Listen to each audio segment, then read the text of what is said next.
আসসালামু আলাইকুম। এখন দেখবেন সংবাদ শিরোনাম। জুলাই থেকে শুরু হচ্ছে কয়েক ধাপে স্থানীয় সরকার নির্বাচন। জুনে বাজেট বরাদ্দের পর চূড়ান্ত সিদ্ধান্ত, স্বতন্ত্র প্রার্থী হতে বাধা নেই কারো। সংসদের প্রথম অধিবেশন ছিল প্রাণবন্ত, দাবি সংসদ সদস্যদের। জনগুরুত্বপূর্ণ ইস্যুর চেয়ে মতাদর্শিক লড়াই প্রাধান্য পেয়েছে বলছেন বিশ্লেষকরা। শুভ বুদ্ধ পূর্ণিমা উদযাপনে সারা দেশে নানা আয়োজন। বিহারে বিহারে বুদ্ধ পূজা, প্রদীপ প্রজ্বলন ও শান্তি শোভাযাত্রা, মানব জাতির কল্যাণে বিশেষ প্রার্থনা। পারস্য উপসাগরীয় অঞ্চলের নিরাপত্তা নিশ্চিত করবে ইরান, বার্তা দেশটির সর্বোচ্চ নেতার। সাহসিকতার জন্য আইআরজিসির প্রশংসা।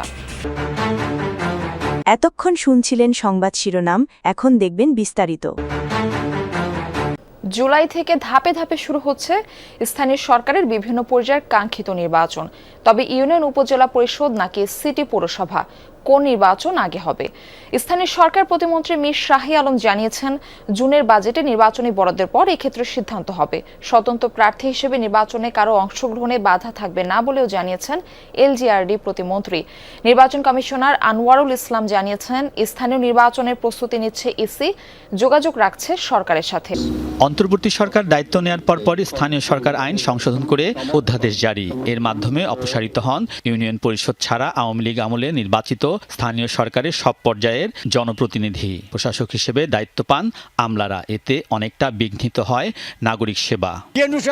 দুনিয়ার সব দায়িত্ব দেওয়া হয়, উনি তো সেবা দিতে পারবে না। বিষয়টি আমলে নিয়ে বিএনপি সরকার ক্ষমতা গ্রহণের পর সিটি কর্পোরেশন ও জেলা পরিষদে নিয়োগ দেয় রাজনৈতিক প্রশাসক। তবে এভাবে বেশি দিন স্থানীয় প্রশাসন চালাতে চায় না সরকার। জুনের বাজেটে নির্বাচনী বরাদ্দের পর জুলাইয়ে ধাপে ধাপে হাঁটতে চায় নির্বাচনের পথে। এর আগে ইউপি আইন পরিবর্তন করে চলমান পরিষদ বাতিল করার পরিকল্পনা আছে সরকারের। ইউনিয়ন পরিষদের নির্বাচনে কত টাকা লাগবে, উপজেলা পরিষদে কত লাগবে, পৌরসভায় কত লাগবে, সিটি কর্পোরেশনে কত লাগবে, জেলা পরিষদে কত লাগবে, টোটাল বাজেটটি বিবেচনা করে জুলাইয়ের পরেই কোনটি আমরা আগে কোনটি পরে করব, আগামী অর্থ বছরে বাজেটের অর্থ বরাদ্দর পরেই আমরা এটা শুরু করব।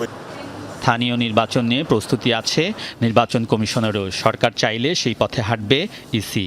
স্থানীয় সরকারের কোনো অংশই সরকার বিলুপ্ত করবে না। এগুলোর অধিকতর শক্তিশালী সরকার এবং মন্ত্রণালয়ের পক্ষ থেকে করা হবে। উপজেলা, পৌরসভা, ইউনিয়ন পরিষদ এই মুহূর্তে সরকারের প্রশাসক নিয়োগ দেওয়ার কোনো সম্ভাবনা নাই। স্থানীয় সরকারের সব পর্যায়ে 15 বছর অনেকটা নিয়ন্ত্রণে ছিল আওয়ামী লীগের। স্থানীয় হলেও তখনকার নির্বাচন নিয়েও প্রশ্ন ছিল। নতুন প্রেক্ষাপটে নিষিদ্ধ আওয়ামী লীগের কার্যক্রম। এই অবস্থায় দলটির নেতাকর্মীরা কি স্বতন্ত্র প্রার্থী হিসেবে নির্বাচনে অংশ নিতে পারবে? যেহেতু দলীয় প্রতীক নাই, ফলে দল কাউকে নমিনেশনও দিবে না। অতএব এটা তো ওপেন থাকবে, দরজা খোলা থাকবে, যে কেউ এখানে নির্বাচনে অংশগ্রহণ করতে পারে সাধারণ প্রতীকে। সংসদ কি কেবল বিতর্ক আর সমঝোতার মঞ্চ, নাকি জনগণের ভাগ্য বদলে প্রকৃত সূতিকাগার? বরাবরই এই প্রশ্ন বড় হয়ে দেখা দিয়েছে। এমপিরা সংসদকে প্রাণবন্ত আর অংশগ্রহণমূলক দাবি করলেও বিশেষজ্ঞদের মূল্যায়ন ভিন্ন। সরকারের জবাবদিহিতা নিশ্চিতে সংসদীয় গণতন্ত্রের প্রাণ, সেখানে বড় ঘাটতি আছে বলে দাবি তাদের। সে সাথে স্পষ্ট ছিল সরকার আর বিরোধী দলের ভারসাম্যের অভাব। জাতীয় গুরুত্বপূর্ণ ইস্যুর চেয়ে দলীয় মতাদর্শিক লড়াই আলোচনায় প্রাধান্য পেয়েছে বলে দাবি তাদের। শেষ হয়েছে সংসদের প্রথম অধিবেশন। দীর্ঘ সময় পর যেখানে সরকার আর বিরোধী দলের মতদ্বৈততা থাকলেও জাতীয় সংকট সমাধানে তাদের ঐক্যবদ্ধ প্রচেষ্টা ছিল। এমপিরা বলছেন, এবারের সংসদ অধিবেশন ছিল প্রাণবন্ত, সেই সাথে সংসদকে প্রাণবন্ত করতে সচেষ্ট ছিল সবাই।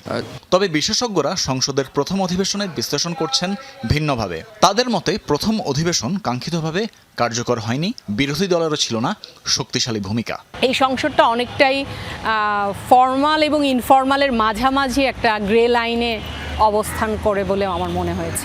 সমঝোতার সংসদ অনেক ক্ষেত্রে মনে হতে পারে, কারণ হচ্ছে সরকারি দল এবং বিরোধী দলের সদস্যরা সবাই এক জায়গায় থেকে আসলে আন্দোলনটা করেছে। জুলাই সনদ, জাতীয় সংকট, মুক্তিযুদ্ধ আর রাজনীতি নিয়েও সরকারি ও বিরোধী দলের শক্তিশালী ভূমিকা ছিল না বলেও অভিমত এই বিশ্লেষকদের। শুভ বুদ্ধ পূর্ণিমা আজ দেশের বৌদ্ধ সম্প্রদায় নানা আচারে দিনব্যাপী তাদের প্রধান ধর্মীয় উৎসব উদযাপন করছে। রাজধানীর নদ্যায় বুদ্ধ পূর্ণিমা উপলক্ষে প্রজ্ঞানন্দ বৌদ্ধ বিহারের উদ্বোধন ও বর্ণাঢ্য র্যালি অনুষ্ঠিত হয়েছে। র্যালিটি আশপাশের সড়ক প্রদক্ষিণ করে গুলশান, কালাচাঁদপুর, পশ্চিম পাড়ায় বিহার প্রাঙ্গণে এসে শেষ হয়। র্যালিতে ভিক্ষু, ধর্মপ্রাণ বৌদ্ধ অনুসারী সহ বিভিন্ন শ্রেণী পেশার মানুষ মানুষ অংশগ্রহণ করেন। অংশগ্রহণকারীরা শান্তি, সম্প্রীতি ও মানবতার বার্তা সম্বলিত ব্যানার ও ফেস্টুন বহন করেন।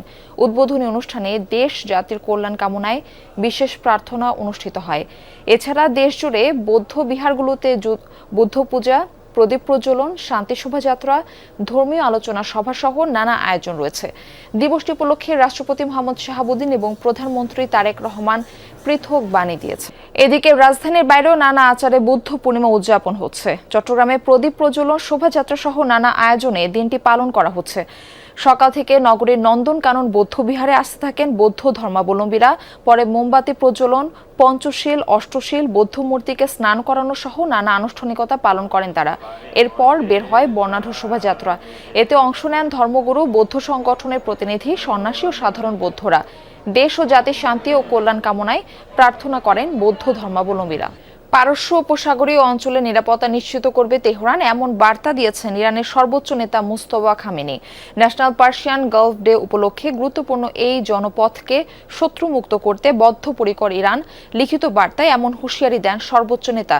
ইসলামী প্রজাতন্ত্রের প্রতিরোধ নীতির আলোকে একটি নতুন বৈশ্বিক ও আঞ্চলিক জোট গড়ে তোলার আহ্বান জানান তিনি। বিবৃতিতে ইরানের বিপ্লবী গার্ড আইআরজিসির বিস্তর প্রশংসা করেন সর্বোচ্চ নেতা। বলেন, গেল 60 দিন ধরে চলমান উত্তেজনায় দৃঢ়তা, সতর্কতা ও বীরত্বের এক চমৎকার নজির দেখিয়েছে বিপ্লবী গার্ডের সদস্যরা। 2024 সালে ন্যাটোতে যোগদানের পর সবচেয়ে বড় সামরিক মহড়া চালাচ্ছে সুইডেন। ইরান ইস্যুতে জোটটির প্রতি মার্কিন প্রেসিডেন্ট ডোনাল্ড ট্রাম্পের অসন্তোষ সত্ত্বেও ব্রিটেন, ইউক্রেনের সাথে মহড়ায় যোগ দিয়েছে যুক্তরাষ্ট্র। ন্যাটোর সম্মিলিত প্রতিরক্ষা সক্ষমতা শক্তিশালী করার উদ্দেশ্যেই পরিচালিত হচ্ছে এই সামরিক তৎপরতা। 13টি দেশের প্রায় 18,000 সেনার অংশগ্রহণে মহড়াটি চলবে 13ই মে পর্যন্ত। দুর্দান্ত গতিতে এগিয়ে চলেছে সাজোয়াজান। অত্যাধুনিক সমরাস্ত্র আর পদাতিকের সমন্বয়ে এই রণসজ্জা দেখে যুদ্ধের ময়দান মনে হতে পারে। আদতে চলছে সামরিক মহড়া। অরোরা 26 মহড়াটির আয়োজক সুইডেন। বেশ কয়েক বছর পর পর এ ধরনের সামরিক মহড়ার আয়োজন করে থাকে দেশটি। তবে এবারের উদ্দেশ্য কিছুটা ভিন্ন, কারণ 2024 সালে ন্যাটোতে যোগ দেওয়ার পর এবারে স্টকহোমের সবচেয়ে বড় শক্তিমত্তার জানান। মহড়ার মূল লক্ষ্য এখন আর শুধু সুইডেনের নিজস্ব নিরাপত্তা নয়, বরং ন্যাটোর সম্মিলিত প্রতিরক্ষা সক্ষমতা শক্তিশালী করা। হোস্ট নেশন সাপোর্ট, সামরিক লজিস্টিক, দ্রুত সেনা ও সরঞ্জাম মোতায়েন এবং বাল্টিক নিরাপত্তা সহ বিভিন্ন দিক গুরুত্ব পাচ্ছে এই মহড়ায়। বিশেষ করে বাল্টিক সাগরের মাঝে থাকা কৌশলগত দ্বীপ গটল্যান্ডে চলছে যৌথ প্রতিরক্ষা অনুশীলন। যুক্তরাজ্য, ডেনমার্ক এবং ইউক্রেনের সেনারা অংশ নিলেও বিশেষভাবে আলোচিত হচ্ছে যুক্তরাষ্ট্রের অংশগ্রহণ, কারণ ইরান যুদ্ধে ন্যাটোর ভূমিকা নিয়ে বরাবরই নিন্দার গীত গাইতে দেখা গেছে মার্কিন প্রেসিডেন্ট ডোনাল্ড ট্রাম্পকে। তা সত্ত্বেও মহড়ায় সক্রিয়ভাবে অংশ নিচ্ছে নিউ ইয়র্ক ন্যাশনাল গার্ড সেনারা। সুইডেন যেহেতু নিউ ইয়র্কের নতুন স্টেট পার্টনার, তাই তাদের সাথে এই প্রশিক্ষণ আমাদের জন্য খুবই কাজে দিচ্ছে। সমন্বিতভাবে কাজ করার একটা পরিষ্কার ধারণা পাচ্ছি, আর ভবিষ্যতের অপারেশনগুলো কেমন হবে সেটাও ভালোভাবে বুঝতে পারছি। 27 এপ্রিল শুরু হওয়া এই মহড়ায় অংশ নিচ্ছে বিভিন্ন দেশের স্থল, নৌ, বিমান বাহিনী ও হোমগার্ডের প্রায় 18,000 সেনা। ব্যবহার করা হচ্ছে অত্যাধুনিক প্রযুক্তির দূরপাল্লার artillery, anti aircraft system, helicopter, সাজোয়াজান ও যুদ্ধজাহাজ। 13টি দেশের অংশগ্রহণে এ সামরিক তৎপরতা চলবে 13 মে পর্যন্ত।